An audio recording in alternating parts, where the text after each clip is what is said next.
If you're struggling to understand when you can bill certain CPT codes together and when you can't bill certain CPT codes together, stick around because I'm going to give you a step-by-step guide on medical coding bundling edits.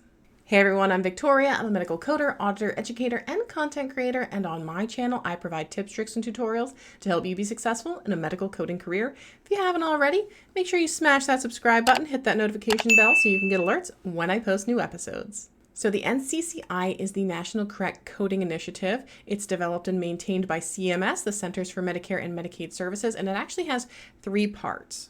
The first is the procedure-to-procedure edit. So things that, yes, you can bill these together. No, you can't ever bill these together. Or maybe sometimes you can bill these together depending on if it's clinically appropriate and unbundle them with a modifier. Under the PTP, we have 2 different types of tables. We have the hospital ones, which are for the OPPS, services that are billed under the Outpatient Prospective Payment System, and then the practitioner list, which are the provider or pro-fee-based services. I'll show you those in a couple minutes so we can start looking up some code pairs. And then there are the MUEs. MUEs are the medically unlikely edits. So the maximum number of units you would bill of a service in a day. So for example, a patient would be very unlikely to have more than 2 below the knee amputations in one day because a patient only has 2 legs. Same thing with carpal tunnel repairs or cataract repairs. And then there's some services that Medicare will only pay for a certain maximum of them in a day, even if you do a large amount. Things like skin grafts or rotation flaps where you can just continually add on units. And then there's the AOC edits, AOC meaning the add-on code, and that's a CPT or HCPCS code that describes a service that, with a rare exception, is performed in conjunction with another primary service. We add it on. So they're rarely eligible for payment if that's the only service that was provided. So in most cases, an add-on code has to be added on to something else. They are not typically reimbursed when just an add-on service is done. So NCCI, National Correct Coding Initiative, we have the PTP, procedure to procedure, the MUEs, medically unlikely edits, and the AOC add-on codes, and they are all updated quarterly by CMS. Now, if you're new to learning about NCCI, the place you want to start out is cms.gov.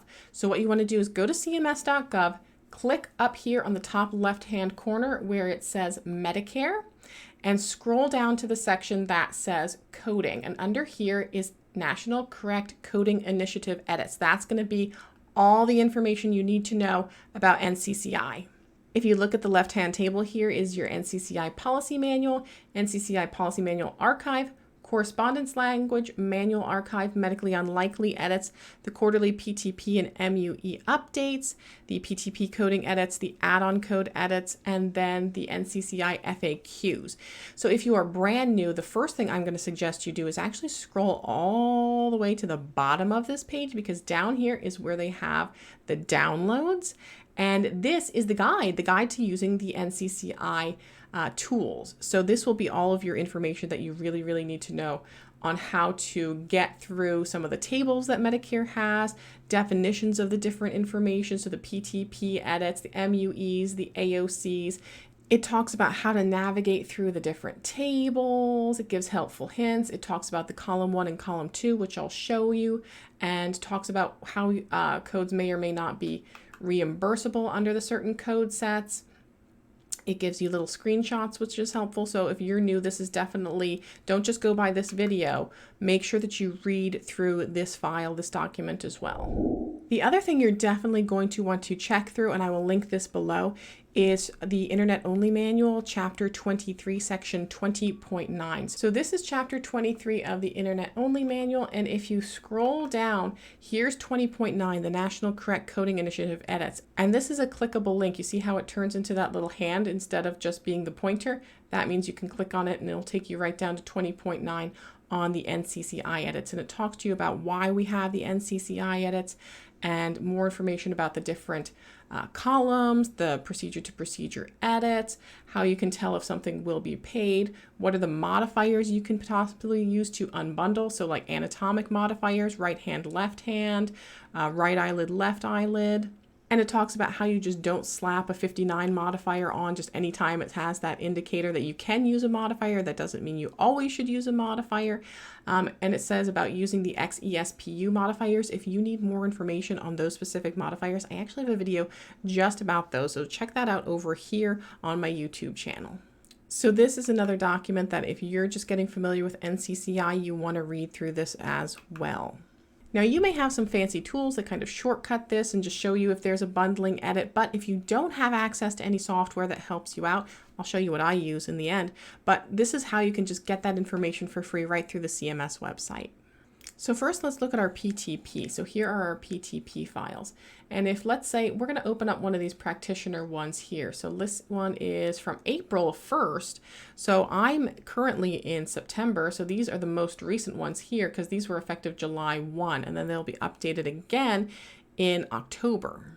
So we'll open up this file. It's going to ask if I want to accept all their disclaimers, accept.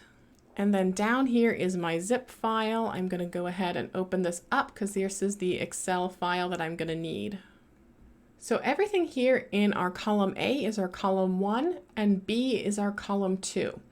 Over here it gives the effective date of the edit. Here is if there was a deletion date, and then here is the indicator for the modifier. So 0 is a modifier is not allowed. 0 not allowed means we could never, ever, ever bill those two codes together. 1 means that in certain circumstances, it is appropriate to bill them together with a modifier. And we'll talk in a minute about how we determine that with the NCCI policy manual. The 9 is not applicable, and that means that the NCCI edit doesn't apply to that PTP code pair, and the edit for that code pair was deleted retroactive to the implementation date. One thing that can help you out when you're kind of looking through the data is if you click here on row 7 and go to the freeze panes, and hit the freeze panes, it will keep this information, these top 6 rows where you have to see where the column edits and stuff are. You can keep that and it'll scroll through the rest of the data. You can also search through. So if you click on column A and hit Control F, let's say 27720 is the code we're looking for, it'll take us right down to that and we can start looking through those. So let's look at these codes. So 27720 is a repair of non-union or malunion of tibia without graft. So if we look here at 27220 and 12001, it has a modifier indicator 1, which means we might be able to bill these together if we use a modifier, but how do we know if we should or should not use that modifier? Well, first let's look at what code 12001 is. Code 12001 is a simple repair of superficial wounds of the scalp, neck, axilla, trunk, or extremities. So that would make sense that those would be bundled because they don't want you to bill separately for closing the patient after doing a repair of their leg, right? That would be included in that service. So that's why they're like, oh, okay, well, we probably aren't going to include that unless, of course, it was at a separate location. So that's probably, if we looked at the manual, what it would say, like if that closure was at a separate location versus when we were doing that primary surgery on the leg, that 27720, then we can bill it out separately. But if that's just the normal closure we do for that service, it's going to be bundled in. And if we scroll down a little bit, let's see if we can find one that has a modifier 0 in it. So here is 27720 and 36592. Let me look up 36592. So 36592 is collection of blood specimen using established central or peripheral catheter, venous or not otherwise specified. And it says here the rationale is that it's based off of CPT manual or CMS manual coding instructions that it is not allowed. So we can never bill these two codes together. If we look down here, it says we can't bill with 26310 because the standards of medical and surgical practice prohibit it. You can see here with the one that has the modifier indicator of 9, there was an effective date and a deleted date. So that's why it has this not applicable here. So if you have an indicator 1 and you're like, hey, can I use a modifier? Can I not use a modifier? Where can you find some guidance on that? Well, go back to the CMS website, cms.gov. On our NCCI section, here is our NCCI policy manual for Medicare. And these are broken down by chapters and they're very easy to access the PDFs now in order to look up this information. So here is our chapter 3, and that's the integumentary system, CPT codes 10000 through 19999. And you can Control F on these and search them as well to do the Control F find. But let's just kind of scroll through a little bit and look through some of this information. So here's one we can look at, and actually let me blow this up just a little bit more. Debridement of a skin wound. So it says if you're placing a skin graft or skin substitute, it's understood that before you place that skin graft or skin substitute, you're going to clean up that area, right? So it says that a debridement of a skin wound, so our codes 11000, 11042 and 11047, 97597 and 97598, if we do any of those debridements prior to a skin graft or skin substitute, it's included in that procedure. So they're already reimbursing us for that procedures because we know that's going to do that. And we should not be reporting them separately. Now it says if the recipient site requires excision of open wounds, burn, eschar, or scar, or incisional release of scar contracture, CPT codes 15002 through 15005 may be separately reported for certain types of skin grafts or substitutes. So if I'm looking at the documentation and the provider said I did a debridement prior to placing a skin graft, that would be included. Any of these codes, like a subcutaneous debridement code, which is what this is, that would be included. But if the provider documents that they had to do a surgical preparation and excise those open wounds to remove burn eschar, then that we could bill that out with these codes. So it's giving us guidance here of what we could bill separately and what we would not be able to bill separately if it's the same site. However, of course, if this is a different site, let's say that we are doing a skin graft on the right leg, but we're just debriding the left leg. That's actually a separate site. So since it's a different location, it's not the same location that we're placing that graft on, we can bill it out separately. So if you're ever not sure if you can bill something separately, if you can't bill it separately, check this policy manual. They have one for each section of CPT. And those little information here in red, those are updated information since the last update. Just tons and tons and tons of super valuable information. Now, as far as the MUEs, here's our MUE information. For our downloads here, we have the DME supplier MUEs, facility outpatient hospital services, practitioners. So I want to look at these practitioner ones, but look at this effective date. This is 10/1 of 2021. So I'm not in 10/1 of 2021 just yet. You might be if you're watching this after I've posted the video, but I want to be at this one down here posted June 1st. So I'm going to download this file and open up the zip file here. So here is the Excel file. So here is the HCPCS or CPT code. Here is the practitioner services MUE value, so how many they want you to bill as a maximum in a day, the MUE adjudication indicator, and the rationale.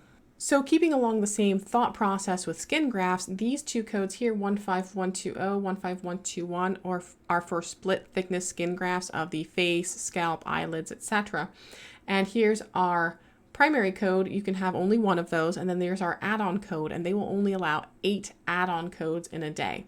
Now, it depends on how your organization wants to do that. If you're doing more than 8, so say you're doing 16 units, some will bill them out on a separate line. So they'll bill the primary code, they'll bill that add-on code with the 8 units, that's the max for the MUE, and then they'll bill another line with the additional units. So each additional 8 units will be billed on a separate line.